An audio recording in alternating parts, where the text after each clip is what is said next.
तनवीर अहमद जी, जो तस्वीरें हम दिखा रहे हैं, क्या आप लोग भी खुलकर कहेंगे, क्योंकि यहां पर जो 200 बेडों का क्वारंटाइन सेंटर है दिल्ली में, जिसकी तस्वीरें हम लगातार दिखा रहे हैं, यहां पर भी डॉक्टर्स के साथ कहासुनी हुई, और वो भी जब कोमॉर्बिडिटी की कोई वजह हो, डायबिटीज जैसी, सारा दोष डॉक्टर्स पर डाल देना, वो जैसे ही पहले से ही तमाम मुश्किलों का सामना कर रहे हैं। आपको लगता है ये गलत है? खुलकर आप निंदा करेंगे इसकी?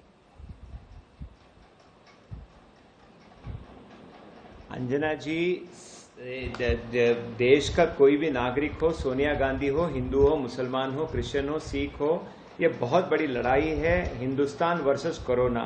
इसके अंदर जो भी लड़ाई के अंदर अपना पात्र ठीक तरीके से नहीं निभाता, उसकी डेफिनेटली निंदा मैं और मेरी पार्टी करते हैं। पर मुझे लगता है कि कुछ लोगों की यहाँ पर एक स्टाइल बन गया है कि सिर्फ आलोचना करें, आलोचना करें, आलोचना करें। मैं आपको सिर्फ एक उदाहरण देता हूँ। यहाँ पर बीजेपी की गवर्नमेंट है। आज बीजेपी की गवर्नमेंट की तरफ से एक वक्तव्य निकला कि जो लैक्टेटिंग मदर्स हैं, प्रेग्नेंट लेडीज हैं, इनको फॉलिक एसिड चाहिए। पहले भाग के सारे मुसलमान आए और बोले कि ये हमारी तरफ से कंट्रीब्यूशन है। हिंदू, मुसलमान, सिख, ईसाई सब कंट्रीब्यूट कर रहे हैं भारत को जिताने के लिए। कुछ लोग हैं, इनकी निंदा कीजिए, बट इनको एक समुदाय के साथ जोड़ के देखना मुझे अच्छा नहीं लगता है। मुझे नहीं लगता है कि ये करना चाहिए। और मेरे बड़े अच्छे दोस्त हैं गौरव जी, पता नहीं क्यों आजकल ऐसी बातें कर रही हैं। ये लड़ाई हिंदू और मुसलमान और सिख अलग अलग नहीं लड़ सकते। मुसलमान, सिख सब मिलकर अगर लड़ेंगे तो कोरोना के साथ भारत जीतेगा, वरना भारत जंग हार जाएगा। संगीत रागी जी, संगीत रागी जी। देखिए, बात तो बहुत सभी लोगों ने कहा कि बहुत ही अच्छी बातें कही है, लेकिन गाजियाबाद हॉस्पिटल में किन लोगों ने, हम कहने से क्यों डरते हैं, जमातियों का नाम लेने से हम क्यों डरते हैं? अभी गौरव भाई कह रहे थे, लेकिन मैंने राहुल गांधी को और श्रीमती सोनिया गांधी जी को, कांग्रेस के किसी भी वरिष्ठ नेता को मैंने तबलीगियों के खिलाफ एक ट्वीट करते नहीं देखा है।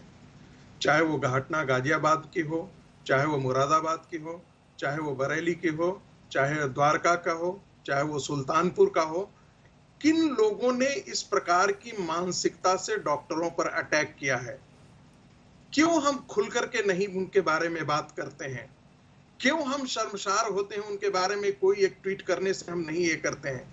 सच तो ये है, ये बहुत अमानवीय लगेगा और ये ऐसा होना भी नहीं चाहिए, लेकिन इस देश के जनमत से यदि बात कीजिए आज के दिन में तबलीगियों के बारे में, तो मैं ये कहने से नहीं हिचक सकता हूं कि उनकी मानसिकता यही आ रही है खुल करके कि इन तबलीगियों को एक जगह क्वारंटाइन कर दीजिए और इनको छोड़ दीजिए।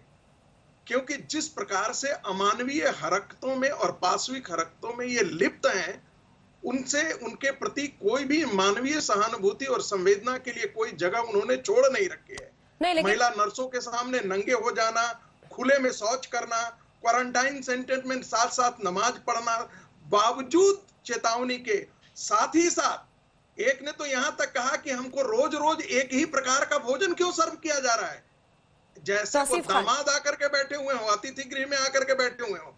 और लोग उन्हें, एक ने कहा कि, एक ने तो यहां तक कहा, अरे आप स्लॉटर हाउस खोल करके आप नॉनवेज बिरयानी क्यों नहीं परोस रहे हैं? तौसीफ खान जी, इस मानसिकता से हम लड़ रहे हैं। ठीक है, आप देखिए इस देश में 14 हॉटस्पॉट्स हैं। बंद हो तो मैं बोलूं। एक मिनट अंजना जी, 14 मेन हॉटस्पॉट्स हैं। 14 मेन हॉटस्पॉट्स में आप ये पता कर लीजिएगा कि वो किन समाज के डोमिनेटेड एरियाज में है, कहां से हो रहे हैं। हम खुल करके क्यों नहीं बात करते हैं कि वो जानबूझ करके आज तक उन लोगों के साथ हम चुप्पी व्यवहार करें? 1.5 महीना से हम उनको मना रहे हैं, क्यों नहीं उनके साथ सख्ती से व्यवहार करके, उनको क्वारंटाइन करके, उनको जेल में ही क्यों नहीं डाल दिया जा रहा?